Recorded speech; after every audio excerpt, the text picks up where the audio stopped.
Any questions on this before we move on? All right, so we're going to go over the messenger. So there's a couple things I'm going to go over here.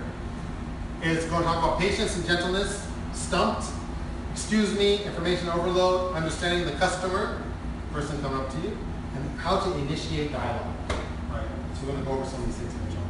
Patience and gentleness, very important, right? You have to make sure, don't I get people, sometimes when people come to the Dawah table, they say things like, I get you mad. Okay? You guys are terrorists, you guys are killing so much people. When you get to 9/11, you're like, right? So here is that you don't want to do that, right? Or whatever the case may be.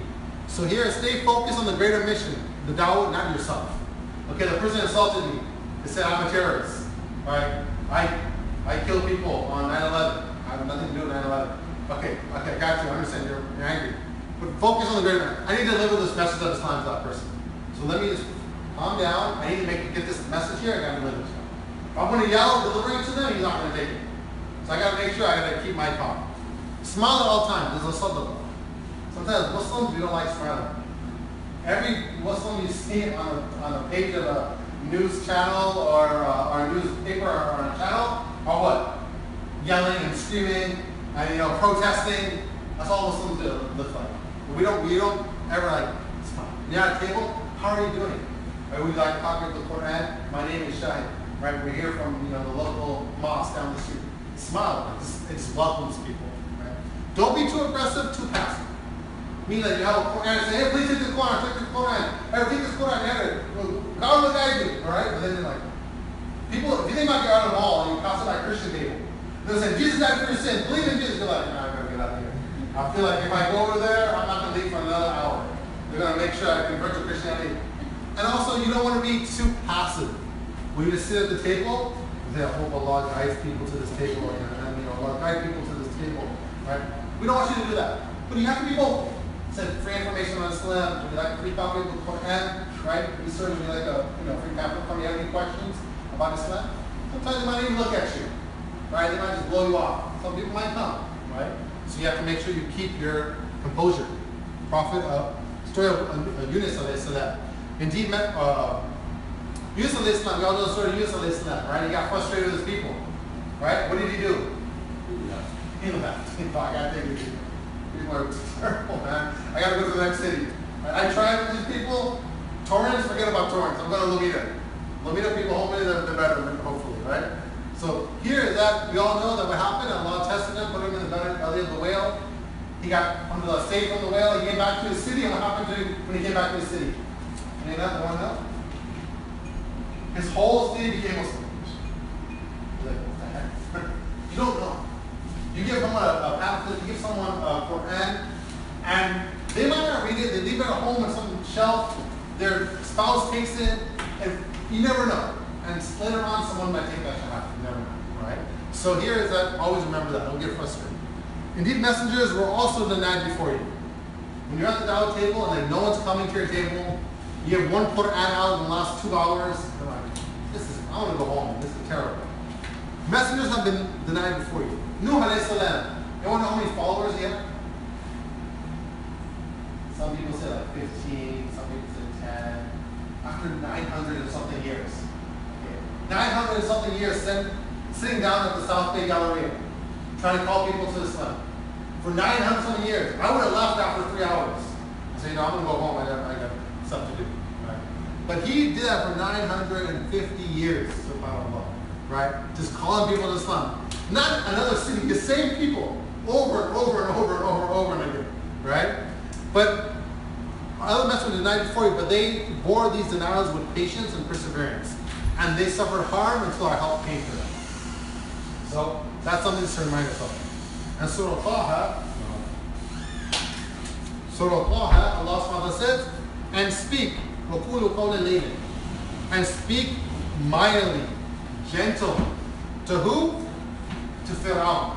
Musa alayhi salam, who he was sent to go talk to Fir'aun. Fir'aun is like the deepest part of Jahannam, right? But Allah says, when you go to Fir'aun, right, be light to him. Just talk like, hopefully, he might accept your message.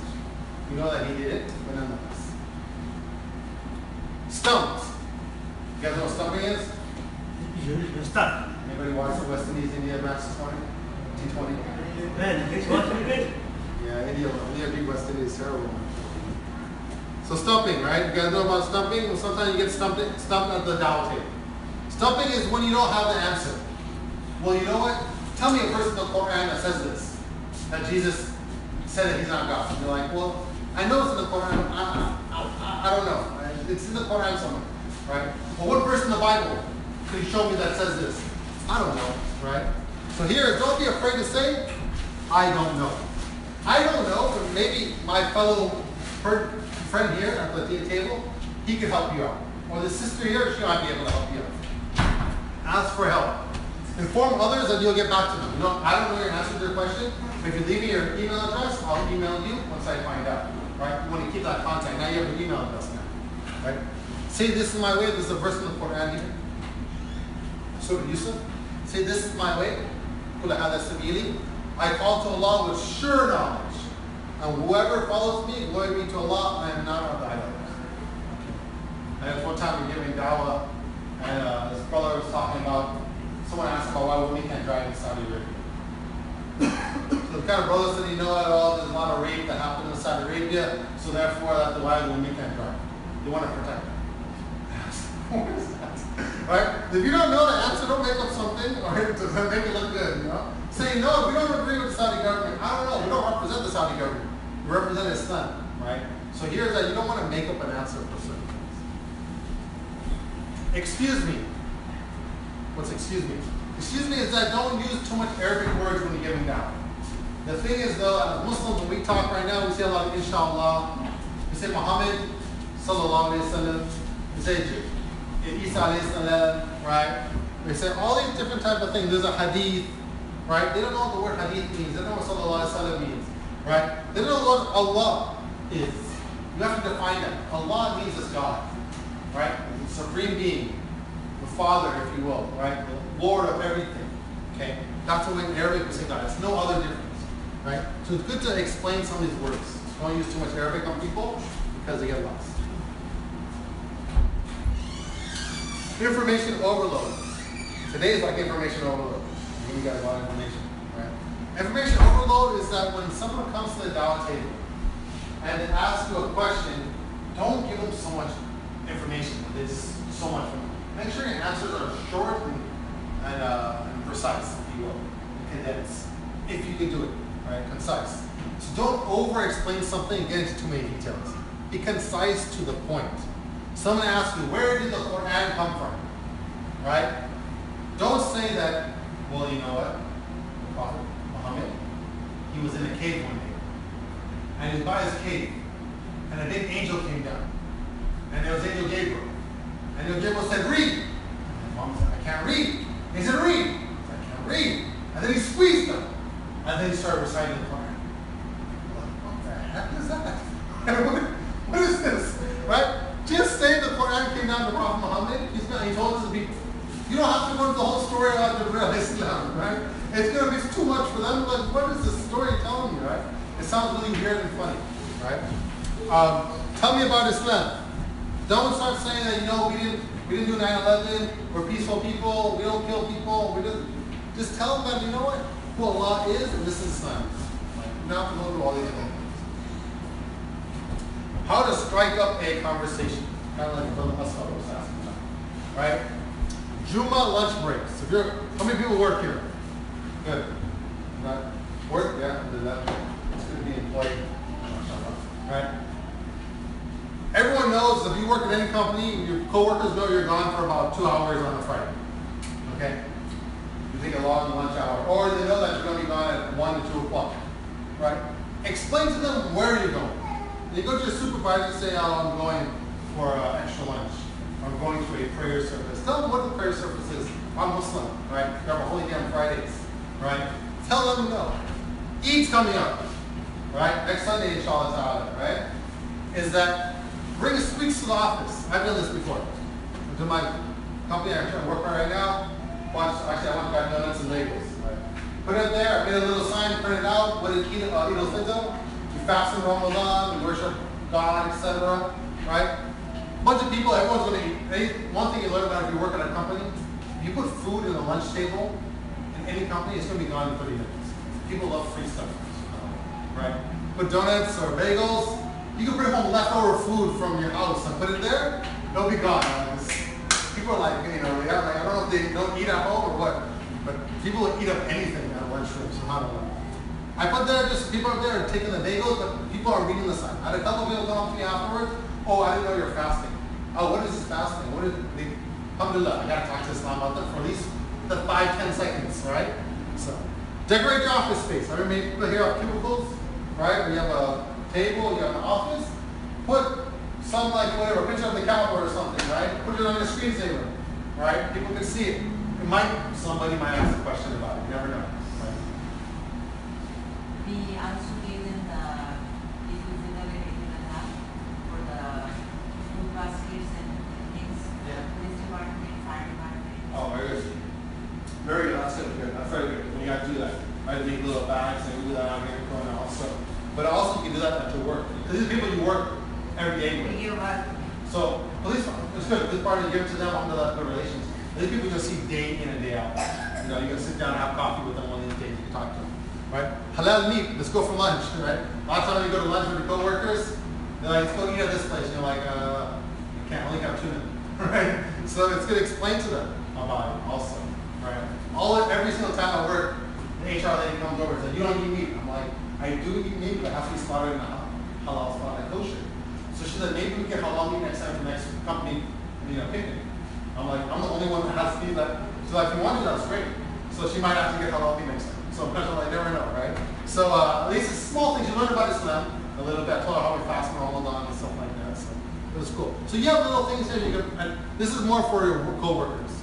Neighbors and friends, do you know about Muslims? Just ask your neighbor, do you know about Muslims, etc. How many people here know your neighbors? You actually went and you talked to your neighbors. Most people don't, right? Most neighbors are like, open the garage door, they drive in, they close the garage door, you don't see them, right? As long as you know what kind of car they drive, but you don't even know who's in the car. They go so quick, right? I went, the city that I live in, Eastvale, apartment here. I went around, we just moved in there, went around, we got a little, whatever, seized candy box, right? Went out just giving them to all my neighbors and explaining who we are. And we told them a little about Islam. But we didn't want to bring up Islam the first time, let people get to know each other. We told them about Islam. And we talked to the lady that lives across from us. She said, I lived here 8 years. No one has ever knocked on my door and introduced herself to us, right? So it's something we should do. We all know the hadith about neighbors and stuff like this, right? Very, very strong, right? So do you know about Muslims? Oh, well, I'm Muslim right here, right? We pray, we worship one God. Do you follow religion, right? Let them mention whatever they have to mention.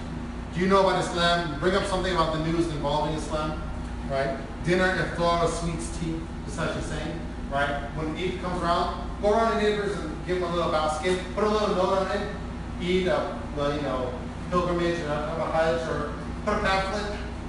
Brother was saying, I'll give you tons of pamphlets, right? All the different, there's a lot of things you can do, inshallah. Cool.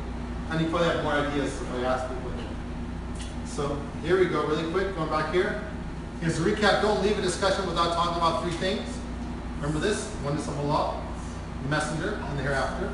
Etiquettes, patience, information overload, and initiate conversation. Something you can learn from this one. Next thing we're going to go over is conversation tool and techniques. Anyone have any questions from here so far? So we'll take a little break, if you don't walk, before we go to the next thing. So maybe I could ask maybe Sister Rawana or Brother Hussein if they want to give us a little short story about some Dawah experience you had at the Dawah table. Maybe the hardest question you had to ask, or a good moment when someone took Shahada or something like that.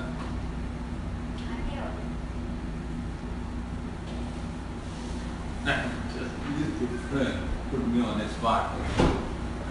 You go ahead and tell us, take a little. I need some water. Yeah.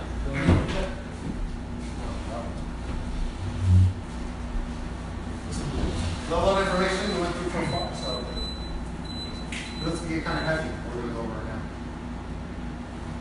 Let's take a lot of work. Bismillah.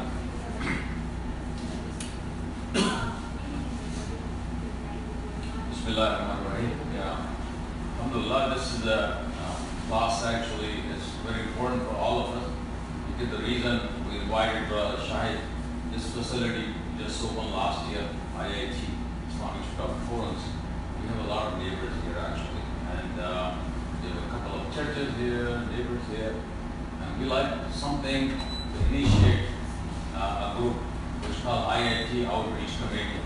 So we established that. So we like people to learn, and then we should go out and try to talk to these local community, and then bring them here, open house. The most difficult sometimes the people have how to initiate as well, brothers, how to talk to non-Muslim, Sometimes you have a neighbor, we go to school, colleges, or offices, we have people always we get along, but we never talk about religion or something, because sometimes people are scared to talk about religion. Some offices even do not appreciate that we talk about it, that's keep the matter personal. And in America, actually, something always to keep the matter. Now, in the Dawah booth, it's very important sometimes. When a person comes, you never ask them, are you Jew, are you Christian, people do not like that. Never point out their religion, Never start. I've seen some new brother comes and, oh, are you Jew? Are you Christian? Sometimes you're telling people, are you Mexican?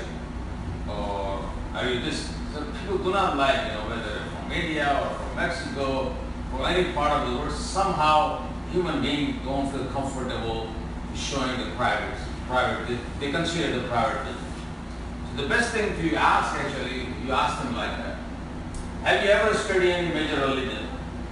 Now you put him as now he's a scholar now, he might, everybody knows one or two religion anyway, If you're born with a religion, Christianity, you know the Christianity. If you're born with any, or you have a friend that has some religion, you know something about. Then he will say, his response will be, I know Christianity, I have some friend Muslim, I have some Jewish friend, So now you get just one question you already made easy for him to get along with you. That's very important. The break dice, like you just said, the break. Other thing is also sometimes, like this morning, So we say we have a free copy of Quran. What? The guy came to, what is the Quran? I say, you must have heard about Islam. So yes, but did you know about the Quran? So no. So a lot of people do not know what Quran is, but they know Islam because the media always talk about Islam because everybody knows Islam, but they do not know about the Quran. So they're very curious about what this book is, what this Quran is. I said, this is a book.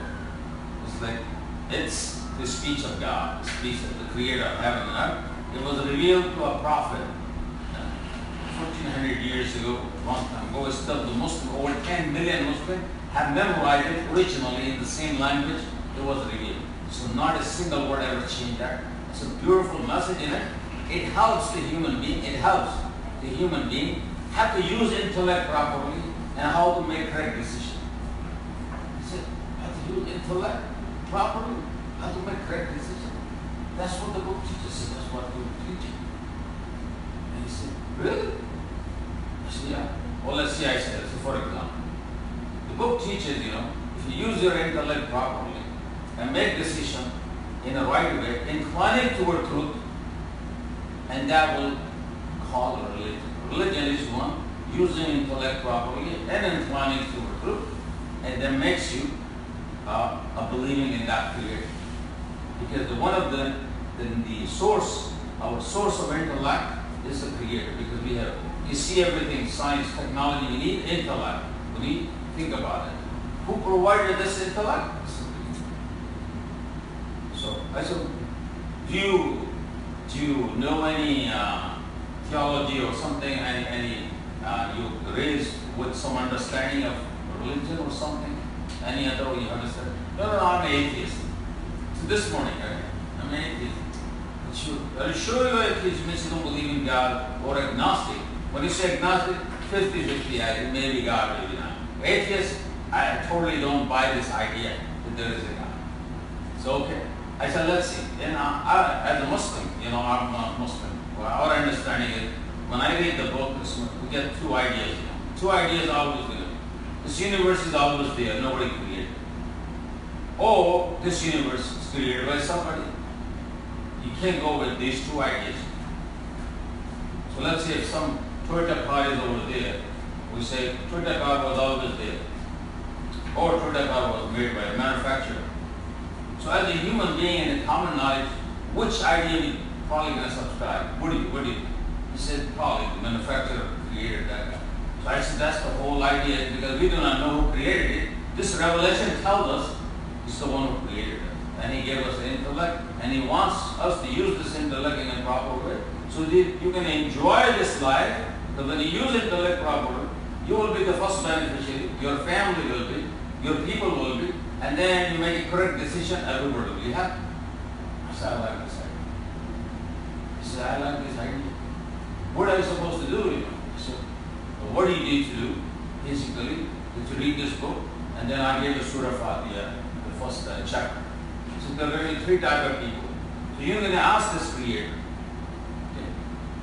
And what are you going to ask? For guideline, So you want to be guided to a straight path. The path whom God favored people or blessed. Not of those God is not happy with them, and not of those who have gone astray. The three categories of people in that. So I showed him this. So which one do you think you should prefer? I said the first one, yeah. Would make sense. He said the first one is better. And that's how it is. And you want to enjoy the life, you want to use the intellect properly.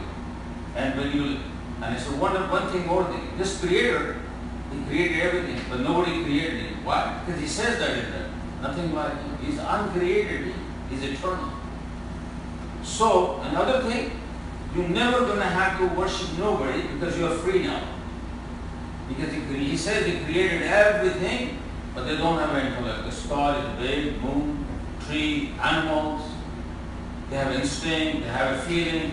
The plants and trees, they have a life. Big giant stars. None of them has anything. So He says to us, do not lower your self-esteem to bow down to these things. See, some people do not know they worship God. But isn't it good to worship the one who created a cow, enjoy milk and ice cream? The one who created the cow. Or you should worship the cow. So of course you have to worship acknowledge the one who created the cow. But that's what it teaches actually. This book teaches like this. Really? And now you guys are very curious about it. I said, what do we need to do? I said, you need to take this book actually and you try to practice that. I said, one more thing I will teach you. Let's see how in daily life, for example, let's say you go McDonald's. You're going to buy a burger costs you $4.50 and give her $5. The person gave you change back 35 cents. What are you supposed to do? You're going to ask him, why you give me 35 cents? I'm supposed to get 50 cents. And if we give you 65 cents, what are you going to do? So why you give me 65 cents? You give me extra 15 cents, you have to give them back. So what are you doing? You're using your intellect. So in all those transactions in America, you will learn this book teach you how to do it. Oh, okay. Then he took the book and was very happy. And he took the shower. Okay. This morning. What is that? That was in Wilton Park in Florida. His name was Jason. And I said, okay, there are three massages here around here. One is who would like to come, you're most welcome. We have a Lomita, we have IIT, and we have Islamic study. So it was a young, like your South Father's age. So that's it. That's the story. Good. There's a fresh new today. Yeah. This morning is good. Yeah. That's one thing is that everyone has a different methods, and you'll see when they talk. They have different ways that they start their conversation. You can look at Dr. Zakharna, you can look at Ahmadiyya, different places. Abdul Rahim Green on YouTube and stuff. So there's different ways that you can have your conversation. We're going to go over that a little bit too also. So conversation tools and techniques. So when you're in a conversation, you're going to use, these are some things that you can use, I'm going to go over them, when you're in that conversation to take over the conversation, to control it, and to deliver your message. Right? And these are just basic things you're going to learn if you take any type of speech class. First one's analogies, and we're about to get into analogies right now. So analogies, if you look at when Brother Hussein was talking, he uses some analogies, didn't he? Anyone picked up on some analogies he used? He talked about the Toyota, right? It was by itself, right? Was he trying to sell a Toyota to the guy? No. He was trying to use that as an analogy to make a point. When he went to Burger King, right, or buy a hamburger, was he trying to tell them to go eat burgers? No, he's trying to use that as an analogy, right? So he's using multiple different other analogies actually at the same time. So analogies what are analogies? Analogy is something that you use to try to show something that's similar. For example, you might see somebody who's very strong. This guy's as strong as a lion. Is he a lion? No. You're trying to show him that what? He's like that, if you will. It's similar to that, if you will. Right? So different things you could use. Allah subhanahu wa ta'ala uses analogies in the Quran. This is a very prophetic model of using it, and also a Quranic model, if you will. Allah uses it when He does His dawah in the Quran, if you will. Subhanahu wa ta'ala. So Allah subhanahu wa ta'ala says here in a very famous verse in Surah Jum'ah, where Allah subhanahu wa ta'ala talks about the Jews. Okay. Well, Allah subhanahu wa ta'ala says that the likeness of those who are entrusted with the Torah, with the law of Musa alayhi salam, right? Yet apply it not, is a likeness, the analogy of the donkey carrying books. And let me tell you, what's a donkey here? What's a donkey known for? Intelligence? That's what I'm saying. Is a donkey a smart animal? In every culture that I know of, right, donkeys are known as not a very intelligent animal. There's a word we use in Arabic to call a donkey, but we're not going to use that here.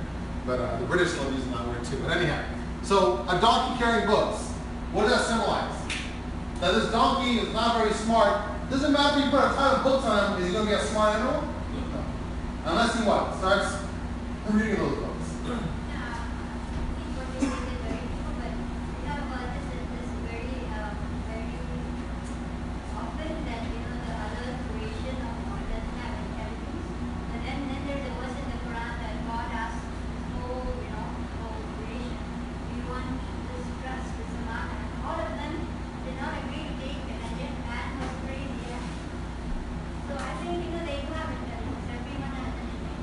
Everyone has that. But this is known as culturally, if you will. Right? Some animals are known as not being like a sloth. You guys know what a sloth is? Right. The sloth is known to be super lazy. It's really slow. Right? So anyhow, so it's like we're culture that we know that, right? And Allah subhanahu use it. That's the reason why Allah subhanahu use it for. Allah uses that. Some people bring up these words, right? So Allah subhanahu using it. So Allah subhanahu, those like the Jews, even though they have the Torah, but they're not following it. Right? They're just like a donkey with books. They're not benefiting it. If they don't read that book and follow it, then it's not benefiting them. So Allah used that analogy. If you want to understand the Jews with the Torah, it's just like a donkey with books. So imagine that. And emphasize the meaning, right? How about Ali Imran? When it says the similitude, right? In the law, Isa in the law, Allah subhanahu says that the similitude of Jesus, peace be upon him, with Allah. What's the relationship with Jesus and Allah? Are they the Son of God? Or what's the relationship? Allah says the relationship, the similitude of Jesus before Adam is that of before Allah. Is that of Adam. He created him from dust and said to him, "Be it as he was." So I tell some people that, look, Jesus is the Son of God. Well, think about it. Adam alayhi salam, right? Who created Adam alayhi salam? Did he have a mother or father? Did he have a mother or father? He had a mother, right? That's our father. That's why they say what? Son of God, because from them, Allah, they say God created them, if you will. But if anybody would be the Son of God, who should it be? Adam or Isa alayhi salam? Adam is my father. We won't say that. Nobody will say that. The Christians won't even say that. But you ask them, use this analogy, right? I don't bring any verses of the Quran. This analogy, who should be the Son of God? Adam or Jesus? Peace be upon him. Yes, Adam should be. He didn't have a mother or a father. Allah created him just like that, right? So, and he was created in Jannah, desert, right? Isa alayhi salam was born here on earth, right? So the Christians are like, oh, I never thought about that. Right? So see, one analogy could just make people start thinking. It rings the bell on their head, right? Another thing about atheists. Right? Atheists don't believe in God. There's no God. We're just here. Well, how about this? You have a cell phone? Everyone has a cell phone, right? Right? If I dial your phone number, is your phone going to ring? Most likely. We have service, it's going to ring. Do you see that sign, the signal coming down to your phone? No. How do you know it works? The phone rings. You don't. I don't know. I don't see the connection. I don't know how that works. But all I know is that I'm talking to you right now. Right? I have no idea how that works. Let the engineers worry about that. Right? But I believe in this thing works. I have iman in this. Right? So it said you can't see a cell phone transmission, but it's definitely happening. You know. Just because you don't see Allah doesn't mean He doesn't exist. But you see the signs, the earth, ourselves. Right? Could you create this over again? No. Nobody can create a heart. Even doctors today can't create a heart. Right? Right? So here's that, yeah, you don't know, you don't see God, you might not know, but you see the signs of God. Right? Little mountains, how can they? Why does the sun come up and then the moon? Everything is in a perfect order. Right? Something like the moon was set that way. Right? So guess what? Then Allah is still there. Right? So this is similar to, just like your phone. If you don't believe in God, then don't believe in your phone. Put your phone away. Go back to writing letters. No, I'm not going to give up my phone. Same thing. Right? You should. Right? So the same thing here is analogy. History and facts. History and facts is another thing Allah subhanahu wa ta'ala uses in the Quran to make a point. Because history is something you cannot deny. Right? World War II happened. Right? It happened. Someone can say, no, it didn't happen. Right? It's something you cannot do away with. So Allah subhanahu wa ta'ala talks about that. When He talks about giving dawah to other people. Allah says, has not the reach of the story, the history of those who came before them. You guys know the history of how those came before you? The people of Noah, of Ad and Thamud, and the people of Ibrahim, and the men of Midian. All their cities were overthrown. You guys all knew that. You know what happened to Pharaoh, right? It wasn't a fantasy. You guys, Christians, you guys know, right? To them came the messengers with clear signs. It was not Allah that wanted it, but they wanted something. So Allah says, tells the Prophet Muhammad and other prophets, tell them about the history of what happened to Ad and Thamud. That's why we have them in the Quran. Look at the history, look at the facts. Make sure this doesn't happen to you. So it's a dawah technique. How can we use that today? A lot of things. Right? Some people say, you know what, you guys are like Jews. You guys want to crush Israel and you want to take over Israel and you guys are like anti-Semitic. Right? Very famous thing for them to say. Well, ask them, the Jews had different golden eras. What is a golden era? Golden era is when the civilization was the highest in terms of prosperity. Ask them, what was the Jewish golden era? One of the golden eras that they had, the Jews were very strong in literature, just like in science, in general, as a civilization, was in Spain, under Muslim rule. So hold on, if Muslims hate Jews so much, how can you guys have your golden era under Muslim rule? Wouldn't the Muslim kill you? Wouldn't they chop you off and kill you guys a long time ago? No. Why? Because the Muslims don't hate Jews. If you're going to fight us, you're going to fight us. That's different. Right? But here, that's a fact that Muslims have no problem with Jews. They're there. They're people of the book. Right? We can marry their women. Right? Men can marry women. Allah says in the Quran. You can't hate your wife. I mean, you shouldn't hate your wife, right? But people do, right? But anyhow, you shouldn't. So imagine that. The Crusaders. We want to talk about 9/11. We're talking Muslims are violent. Well, Christians, do you guys know your history and what you guys did? Or the Spanish Inquisition, you guys know about the Inquisition, the Catholics? They went over and they killed people if you don't become Catholic. Right? Muslim contribution to science, math, and medicine. Muslims are just like killers, and they just want to take over the world, and they just want to kill people. Why do they contribute so much to science and math? Because they want to make the world better. It's not about killing people or something. Right? Status of women in the West prior to the 20th century. If you look at any woman, picture of women here in America. Like if you watch any kind of old like Western movie, right? With, John Wayne movies, if you will. Before that, if you look at women, they're always wearing skirts. And they usually have a hair bonnet on.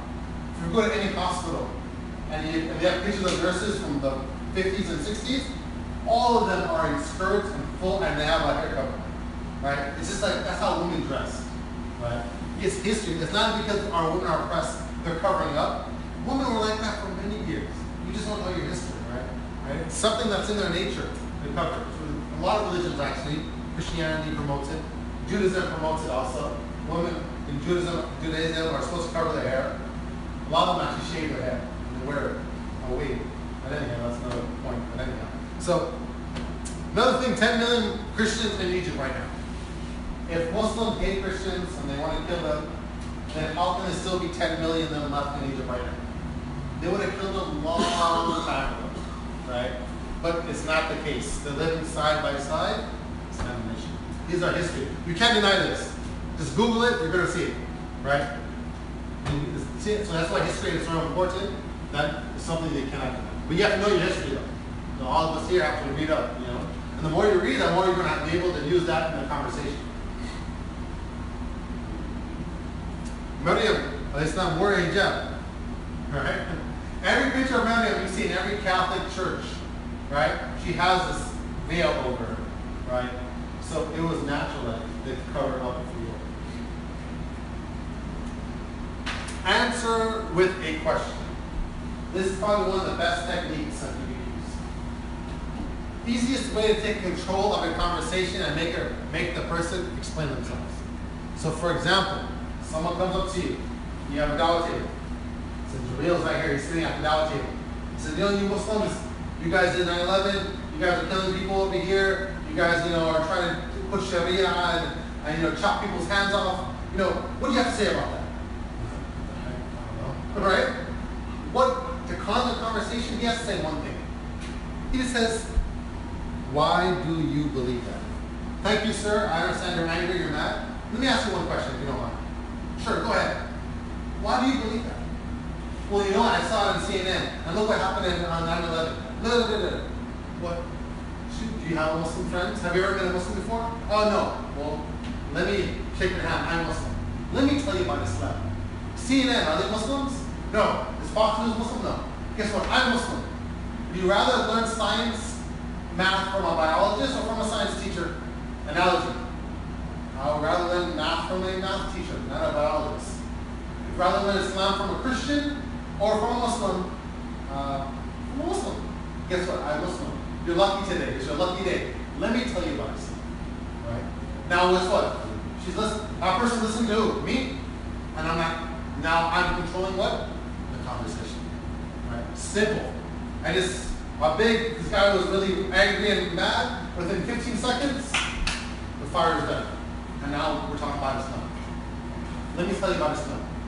Islam is the worship of one God. One creator that created everything. Do you believe in a creator? Yeah, I believe in a creator. Okay, good. Who's that creator?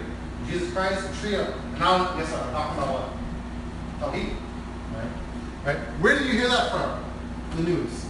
Most of the people tell you, ask them, where did you hear that from? Did another Muslim told you that? No, my Christian friend told me. Okay, that makes sense. Did you read it in the Quran? Did you read it in this book here? No, what is that book? Oh, this is the Quran. Let me explain the Quran to you. And this is our holy book, right? If you read anything from here, if you find any of these problems, let me know. I'll give you a free copy today, right? And this is the book with God's words that have been sent down, right? There's no different changes of it. Believe that God sent us down, etc. Now, guess what? What am I talking about now? The Quran. Not talking about anything else. Right? How much Islam do you know? This is the best question you can ask. They come and say, you know, Jesus died for your sins. You need to work. You need to believe in Jesus as your Savior. Thank you very much. Let me ask you one question. How much do you know about Islam? Not much, but I know you don't worship Jesus. Okay, good. Let me tell you about Islam, and then we can talk. Islam is the worship of one God. You believe in God? Yes. Jesus is God. Okay. Let's talk about that, right? And so then now we're talking about Tawheed, right? But just asking one question, it diffuses the whole argument, right? Any one of these things you can use every time, and it just shuts them down and puts you in the driver's seat of the conversation.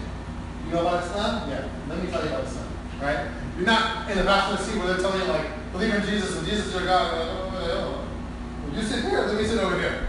Okay, let me tell you about Islam. How do you do that? Simple, if you will. All right, so it's an easy technique to use, very easy, and you can bring it home. And I kind of went over this stuff before. This is called the bring it home method. Bring it home back to Tawheed. You have a Quran here without a Quran here, right? That's on the top here. You go, okay. Alright, so here is that how do we use it? And I kind of just showed you that already, right? And I'll just show you some more examples of this so you guys can, inshallah, know how to use it. So let's see if you bring the Quran. I kind of show you what we can do in a conversation, and how to control the conversation, inshallah.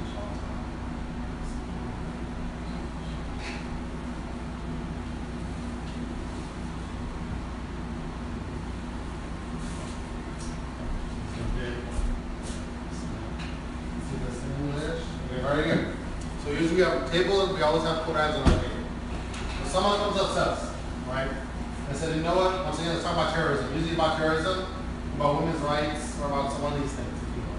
So come on, someone tells you about, you know, Islam is like a very violent religion. Right? You guys have the Taliban, you guys have Al Qaeda, there's ISIS, there's always a new group. And it's always Muslim for some reason. It looks like you guys just love killing people. That's all you've been doing for different countries. Right? Why are you guys so violent for? Why do you guys always want to kill people? Well, one thing really quick is that, thank you for your question. I appreciate you coming and asking a question. That's a very good question. If you watch the news, you might think that. Right? But let me explain a little bit to you. First of all, have you studied Islam? Do you know much about Islam? No, I don't. Well, let me tell you. Okay? I'll get to your question about killing and so forth, but before you understand that, let me tell you about what Islam is about. And the main message of Islam is worshiping God Almighty, the main creator that created everything. Right? Do you believe God created everything? No, I don't. Well, okay, good. So where do you believe that you came from? Well, I believe Darwinism. That I was one cell and I became a monkey and then now I'm a human. Okay, that's good. You know, your ancestors are monkeys, that's good.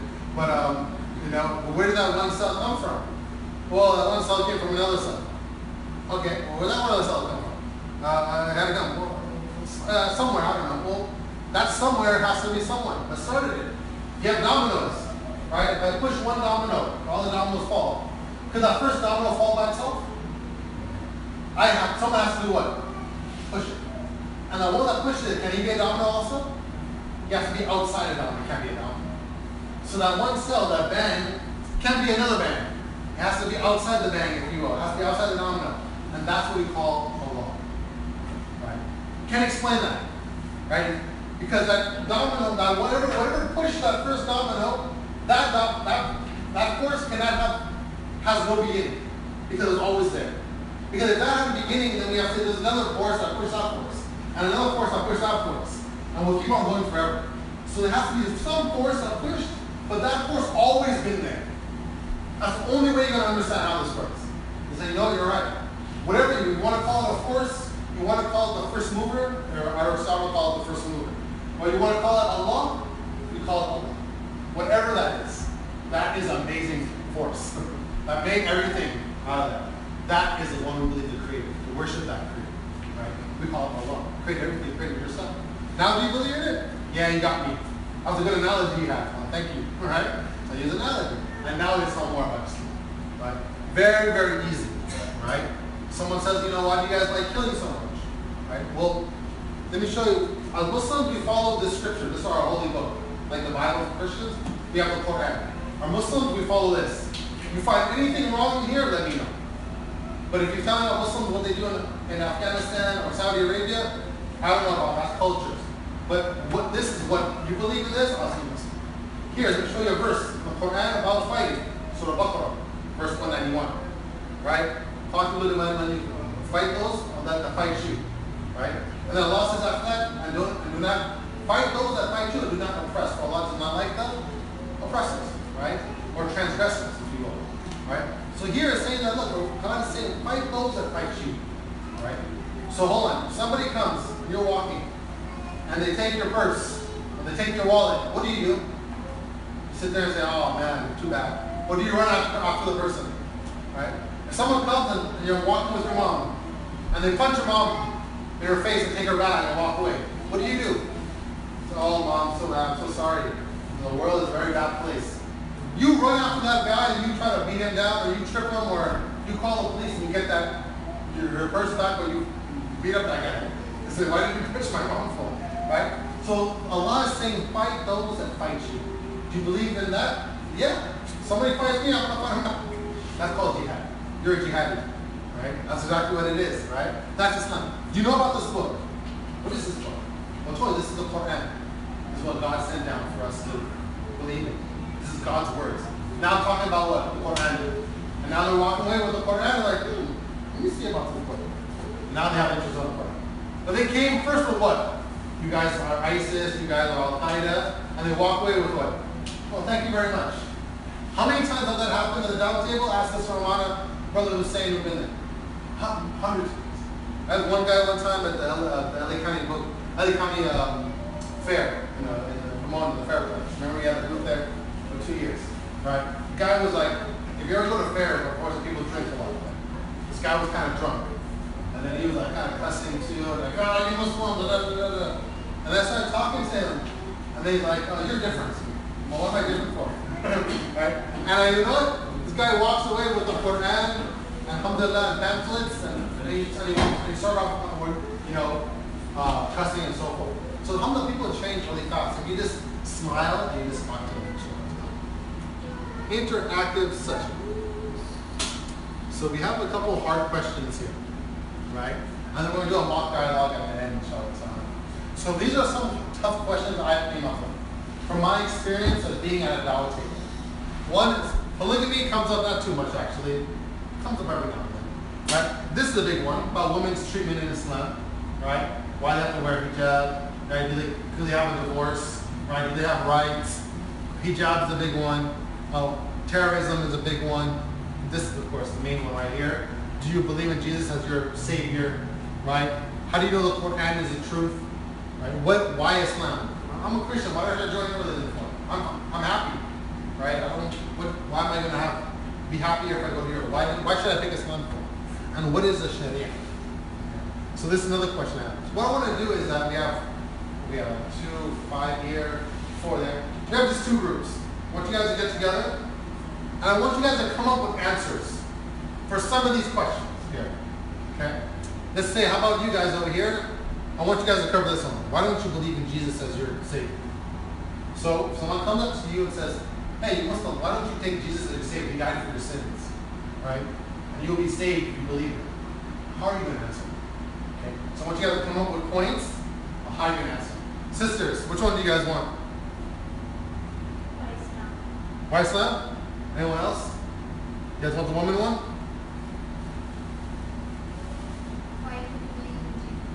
You want the one Jesus one also? Okay, well, because they're going to take it. They stole it from you guys. So anyhow, so women come first, I guess. So the women are going to take that one then, okay? Why don't you believe in Jesus? And then you guys, why don't you take this one? How do you know the Quran is true? There's so much books out there, right? Why read this one? I don't have time to read, right? And I'm going to give you guys 5 minutes. I got to praise the Lord myself. I didn't get to pray. I came over here. So you guys 5 minutes. I want you guys to come up with, what do I want you guys to come up with? This.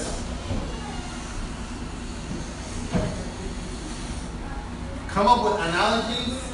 Come up with history facts for that point. For Jesus, why is he not God? Come up with analogies, come up with facts.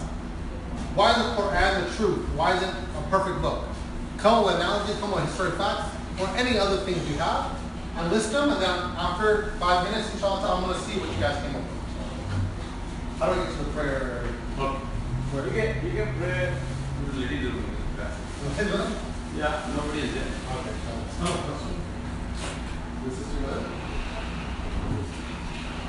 Nobody is there. You can pray. We'll get back in 5 minutes. Something else.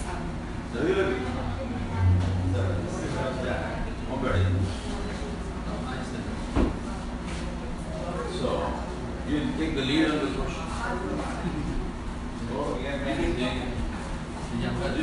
Just come up with the idea. What the question he gave it, what the Quran has it. So, what do you think about it? How you can respond to that? Since we,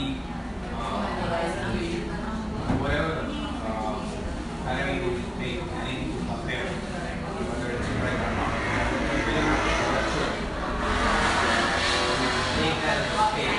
Okay, if it is matching to the truth, if it is matching to the facts, so it means true life in this, in this matter. We have seen so many factual evidences within the Quran, scientific evidences that happened during 1800 years back. No one could have proven those scientific evidences, and yet today we see them proven. Whatever was mentioned, you and I have to. The Quran has a historical fact, scientific fact, some sort of thing that we're going to go and bring from there. Okay, and what else?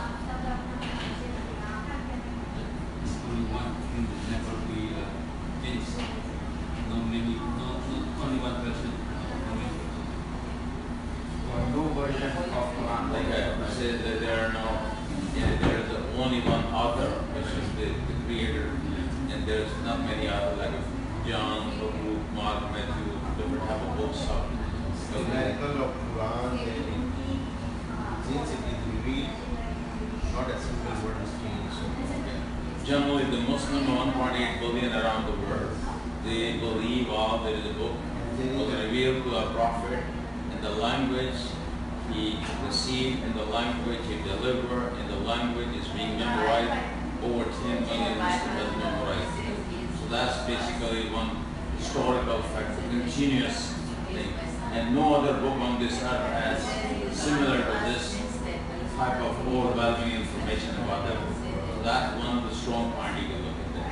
And then all Muslims agree, they understand that this is the speech of the Creator, not the speech of Prophet Muhammad. Although Prophet Muhammad also said something we call hadith, those are quoted. And those language, and this language is quoted. Three things. 13 is again, we talk about historical facts and like I say, scientific and some historical. So you can give example of those. And fourth thing, it also talk about the future events of the prophecy.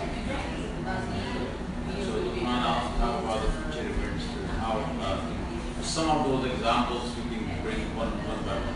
Historical fact you can bring that.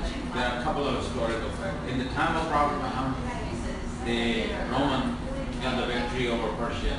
That was a prophecy and it's become history now that you can look at the historical facts. Other thing is the Quran was at one time was challenged in Europe that the character was Haman in the Egyptian dynasty was false. It was something about the biblical history, not the Egyptian history. Then they rewrote this Egyptology, the language, Egyptian language, calligraphy, Egyptology was what do you call the decoded. They found the character of Haman, so they were surprised. Other thing is at the time of what do you call the Yusuf al-Islam, the story of Yusuf al-Islam at the time when you say the King Aziz, you said Aziz, it was the king. But in biblical book right now, at the time of Yusuf al-Islam, not Joseph, they said there was no king, it was the Pharaoh. Now, we believe it was the king, no Pharaoh, they believe it was the Pharaoh at the time of Joseph. Then historical research says Quran is correct because there was those days there was no Pharaoh dynasty started. So there are some facts in the Quran as it is, which is historical history. All the Quran was looking to that something was challenging because there was no research before. So the Quran always proven to be a correction there. So these are some of the historical facts. Then medical, also some miracles, how the human formation of the humans are created in the stages, the Quran talks about those, there the scientific, some discovery correlate. There's a lot of other things about the Prophet Muhammad. He had mentioned about, because the Quran was revealed to him, the Prophet himself was known as a trustworthy and truthful. So the book was revealed to him and he has already established his character and his title was a trustworthy and truthful. The whole Arabian knew, and even the people who were enemy, they agreed with the truth. They never challenged it. His enemies were captured, they never said against Prophet Muhammad, although they were enemies. So they testify about the Prophet Muhammad's truth. It's also enemy when the revelation was revealed to him. The people of Makkah, in a way, those who disagree with Prophet Muhammad, they also agreed that the Prophet Muhammad was telling the truth, that the Quran is from word of Allah. But we don't want to accept because it does not come to us. We are better to act on this. So they had their personal thing, but they testify about the Prophet. So these are some of those areas we listen. But we need to have some specific points we can make. So who's going to present your Shahid? You? You can present. All right, guys. You guys have your Yeah, you can present that. Also, Or you can present that. he is present. Yeah. Where? And I will get out.